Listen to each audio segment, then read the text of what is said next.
Hello everyone, how are you all? I hope you all are fit and fine. हमारा जो नया topic है वो है सब्जेक्ट वर्ब एग्रीमेंट, यानी सब्जेक्ट का वर्ब के साथ एग्रीमेंट। जैसा हमारा सब्जेक्ट होगा वैसे ही हमें वर्ब को यूज करना है। इसकी फर्स्ट क्लास हम ऑलरेडी कंप्लीट कर चुके हैं। अब जो पेंडिंग के जो रूल्स रह गए हैं वो हम इस क्लास में कंप्लीट करते हैं। चलिए स्टार्ट करते हैं। फिर से पीछे की थोड़ी सी बातों को याद करते हैं कि हमारे जितने भी सिंगुलर सब्जेक्ट होंगे, जैसे मैंने कहा ही, शी, इट, उसके अलावा एनी नेम, यानी कोई भी नाम हो सकता है। तब हम उसके साथ वर्ब भी कैसे लिखेंगे? सिंगुलर करेंगे। वर्ब सिंगुलर कब होती है? जब हम उसके साथ एस या फिर ईएस ऐड करते हैं। अगर हमारा सब्जेक्ट प्लूरल है, जैसे आई, वी, यू, दे, तो हमें सिर्फ और सिर्फ क्या ऐड करना होता है? वर्ब विदाउट एस के। ये प्लूरल वर्ब मानी जाती है। चलिए अब स्टार्ट करते हैं। सिंगुलर वर्ब, अब हमें सिंगुलर वर्ब यूज करनी है कब? जब हमारे पास कुछ पेयर्स होते हैं, यानी कुछ वर्ड्स पेयर में यूज होते हैं, जैसे bread and butter, hammer and sickle, snow and टिडी, राइस एंड करी, bag and baggage, horse and carriage.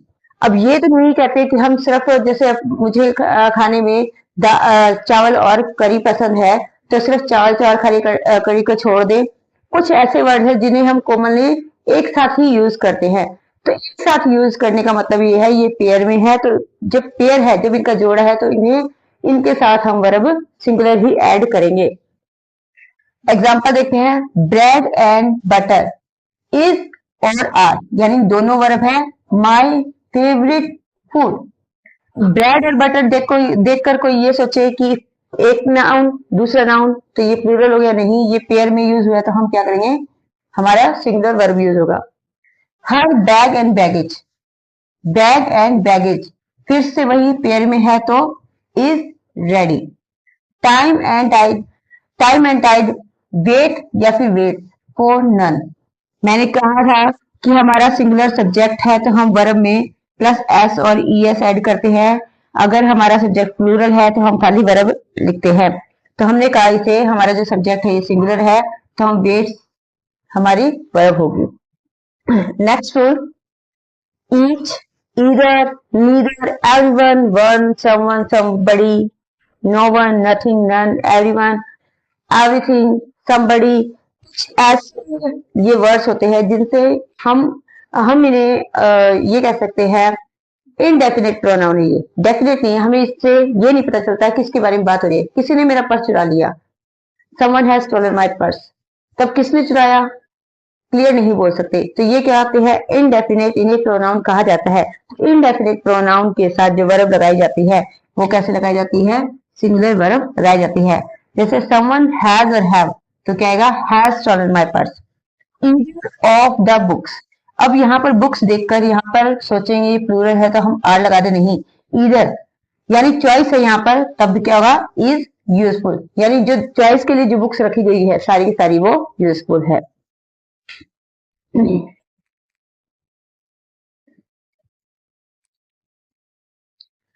Next rule क्या कहता है? All, many, several, various, a great many, a good many, यानी ऐसे वर्ड है जो अपने आप ही में ही बहुत ज्यादा है, यानी हमें इनको देखकर पता चलता है कि हाँ, कि कुछ ज्यादा ही होगा काउंटिंग में। जैसे मैनी बॉयज, अब यहाँ पर हमें दिखाई दे रहा है भाई बहुत सारे लड़कों के बारे में बात हो रही है। इनके साथ जो हमारी वर्ब होगी कैसी होगी? प्लूरल होगी। मैनी बॉयज, बहुत सारे लड़कों के बारे में बात हो रही है। वाज और were, there in the waiting hall. Many boys है तो वर। ऑल द एप्पल्स, यानी ऑल अपने आप में दिखा रहा है कि जो एप्पल्स है वो बहुत ज्यादा है, तो यहाँ पर क्या यूज करेंगे? हैज और हैव में से have routine. Next rule, the number, a number of, यानी बहुत ही ज्यादा कंफ्यूजिंग वाला अगर कोई रूल है तो हम इसके लिए बोल सकते हैं, क्योंकि इसमें पता ही नहीं चलता, बिल्कुल सेम सेम होते हैं, किसके साथ सिंगुलर किसके साथ प्लूरल यूज करें।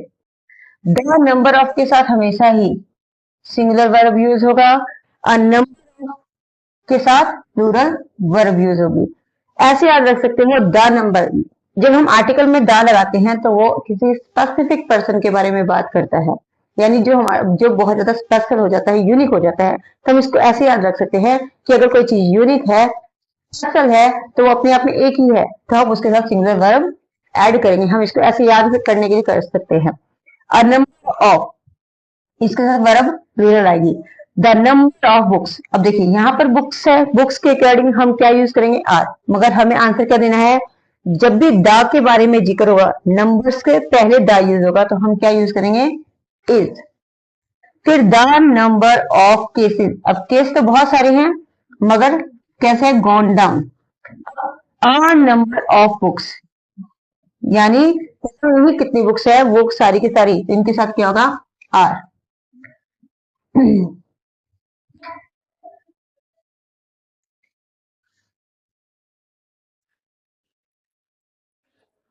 नेक्स्ट रूल क्या कहता है, कुछ सिंगुलर अनकाउंटेबल नाउन होते हैं, यानी अनकाउंटेबल जो नाउन होते हैं वो वैसे भी उनके साथ सिंगुलर वर्ब ही लगाए जाते हैं, क्योंकि उन्हें हम काउंट नहीं कर सकते। जब काउंट ही नहीं कर सकते, उनको फिंगर काउंट करने का मतलब ये होता है कि उन्हें फिंगर पर काउंट करना।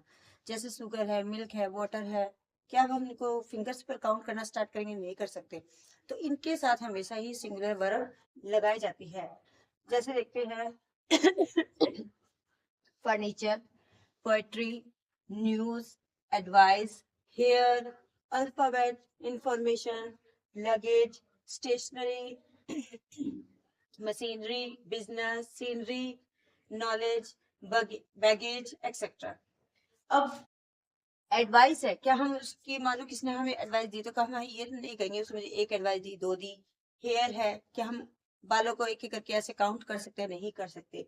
तो ये कुछ ऐसे वर्ड्स हैं जिनको हम काउंट नहीं कर सकते, ये अनकाउंटेबल नाउन होते हैं, इनके साथ हमेशा वर्ब कैसे होती है, सिंगुलर ऐड होती है। द इंफॉर्मेशन सीम और सीम्स फेक। अब जो इंफॉर्मेशन है, जो हमें जानकारी मिली है, तो क्या हम ये कहें एक जानकारी, दो जानकारी, तीन जानकारी, नहीं भाई, जानकारी को हम काउंट नहीं कर सकते।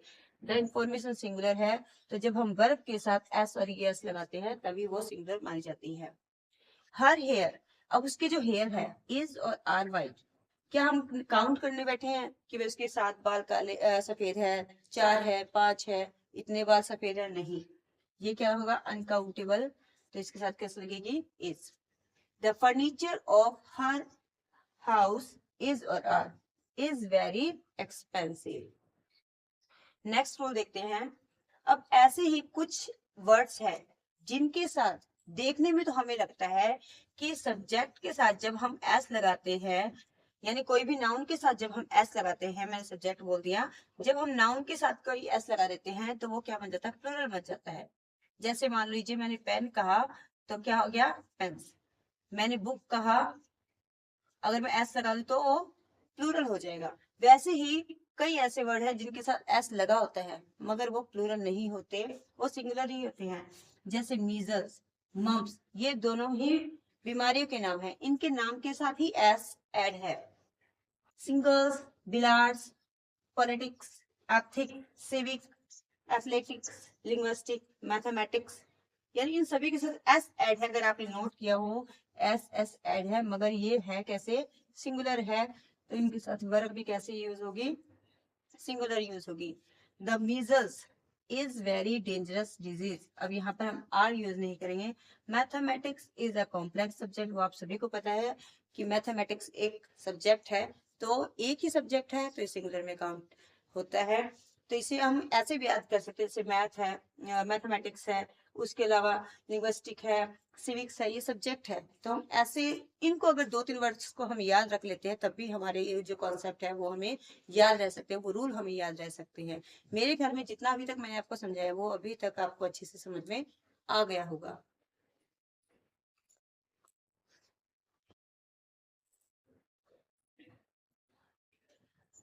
नेक्स्ट रूल क्या कहता है, कुछ ऐसे नाउन है जो देखने में सिंगुलर लगते हैं, यानी उनके साथ कोई भी एस ई एस ऐड नहीं होता, मगर फिर भी वो हमेशा प्लूरल ही होते हैं। जैसे पीपल, अब एक आदमी को देखकर हम ये नहीं कह सकते बॉस भाई पीपल है, एक आदमी ही कहलाता है। कैटल, जानवरों के झुंड को कहा जाता है। शिप, शिप के साथ, डियर के साथ, एक फिश के साथ, इनके साथ हम एस नहीं लगा सकते, यानी ये अपने आप में ही कैसे हैं, प्लूरल है।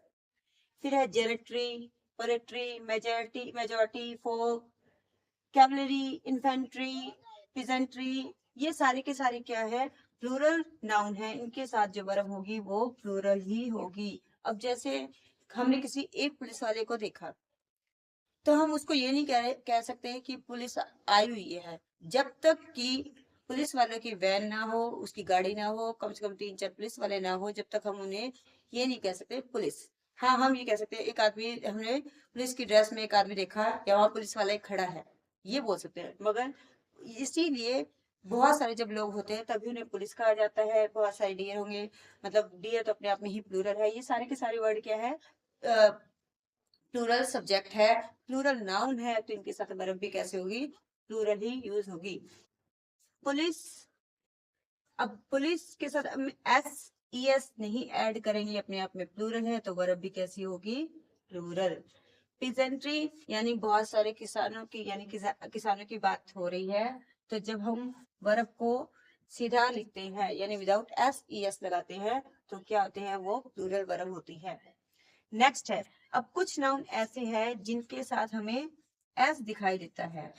ये देखिए, एस एस दिखाई देता है, मगर होते क्या है, इनके इनके यूं देखो तो पेयर होते हैं, यानी दो चीजें होती है इनकी, ये कभी एक नहीं होते, दो पेयर्स में होते हैं। जैसे ये पेयर्स में होते हैं, सॉरी दो नहीं, सीजर्स, कैंची के दो साइड होते हैं, ट्राउजर के दो टांगे होते हैं, जैसे दो, gallows, pants, fireworks, binocular, riches, congratulation, remains, saving, proceed, arms, ember, यानी जब ये दो है, एक इस साइड दो पार्ट है इसके, तो इसे हम कैसे याद कर सकते हैं, दो पार्ट है तो वर्ब भी कैसे यूज होगी, प्लूरल यूज होगी।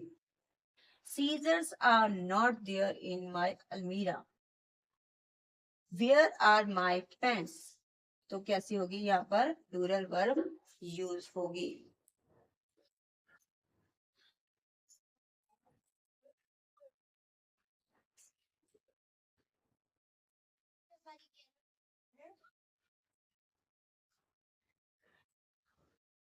और उसके साथ ही अगर यहाँ पर हम a pair of scissors, a pair of socks, a pair of pants ऐसे वर्ड यूज करते हैं, उस केस में हम वहां पर सिंगुलर वर्ब यूज करेंगे, क्योंकि वहां पर हमने अ पेयर कर दिया, पेयर ऑफ, यानी वो एक जोड़ा हो गया, तो हम यहाँ पर वर्ब सिंगुलर यूज करेंगे।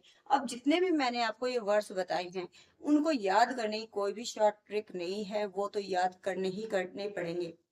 हाँ, ये है कि एक बार में याद नहीं हो सकते, जैसे बार बार अगर आप उसको देखते रहते हो, जैसे आज देख लिए, फिर उसके बाद 3-4 दिन बाद फिर एक बार नजर मार लिया, तो ऐसे करने के बाद हमें वो वर्ड्स याद हो सकते हैं। मगर ये कहा जाए कि कोई शॉर्ट ट्रिक है या फिर हम इसको याद ना करें तो काम चल जाएगा, बिल्कुल भी पॉसिबल नहीं है।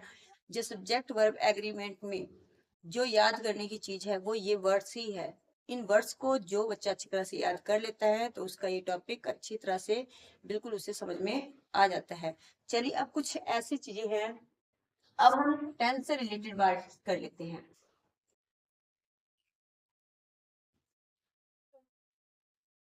सिंगुलर सब्जेक्ट के साथ वर्ब भी कैसे लगेगी, सिंगुलर लगेगी, जैसे ही, शी, इट, या फिर कोई भी नेम।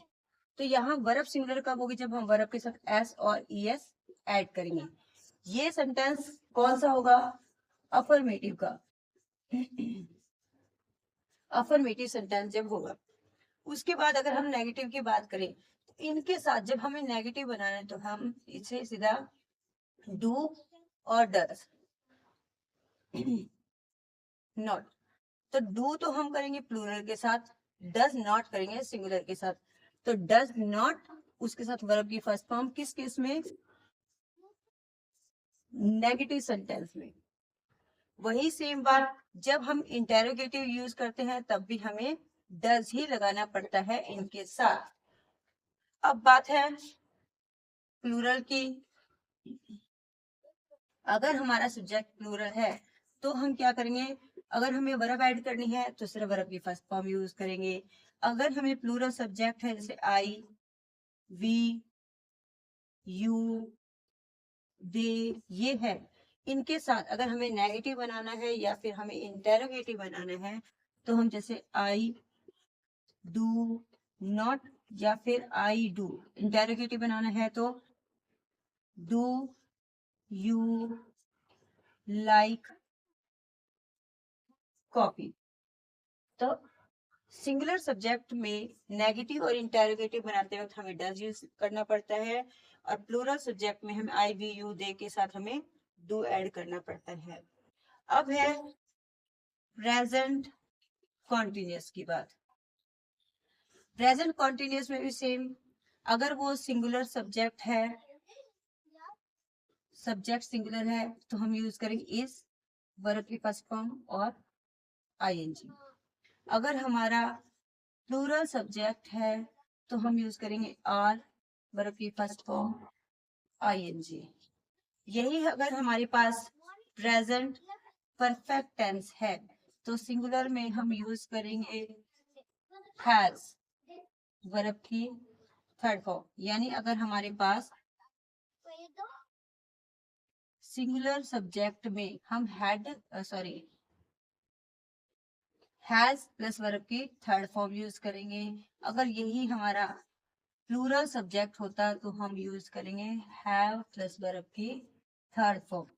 ये सारे की सारी बातें हमें कब समझ में आती है, जब हमें टेंस हमारे पॉइंट्स पे हमें याद हो, क्योंकि ये सारा का सारा पॉइंट टेंस से रिलेटेड है तो हम इसको याद कर सकते हैं इजीली, क्योंकि टेंस याद हो जाएंगे, टेंस के साथ और भी चीजें याद हो जाएंगी। मगर जो अभी तक मैंने इससे पहले जो रूल बताए थे वो कुछ वर्ड्स हैं जो याद करने ही करने पड़ते हैं। इसके अलावा और देखते हैं,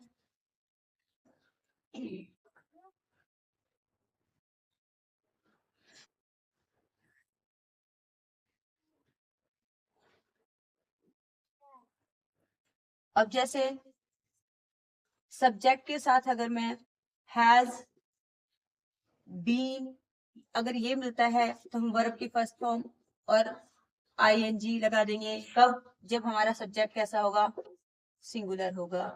अगर वही सब्जेक्ट हमारा प्लूरल होगा तो हम क्या करेंगे, हैव, बीन, वर्ब की फर्स्ट फॉर्म आईएनजी। यानी ये बात थी अभी तक सिर्फ प्रेजेंट टेंस की। अब करते हैं हम पास्ट टेंस की। जब पास्ट टेंस अगर सिंपल में है, सिंपल पास्ट के लिए हम यूज करते हैं वर्ब की सेकेंड फॉर्म। जैसे आई wrote a letter, अब ये क्या है, वर्ब की सेकेंड फॉर्म है, तो यहां से हमें पता चल रहा है ये सिंपल पास्ट है तो ये टेंस से रिलेटेड है। अब जब हम इसको नेगेटिव या फिर इंटेरोगेटिव सेंटेंस बनाते हैं तो हम यूज करते हैं डिड प्लस वर्ब की फर्स्ट फॉर्म। अब आप सोचेंगे यहाँ पर वर्ब की फर्स्ट फॉर्म क्यों आई, क्योंकि ये बात ध्यान रख लीजिए, सीधा ही डू, डज, डिड, इन तीनों के साथ ही वर्ब की फर्स्ट फॉर्म में आती है। हैज, हैव, हैड, इनके साथ हमेशा वर्ब की थर्ड फॉर्म आती है। उसके अलावा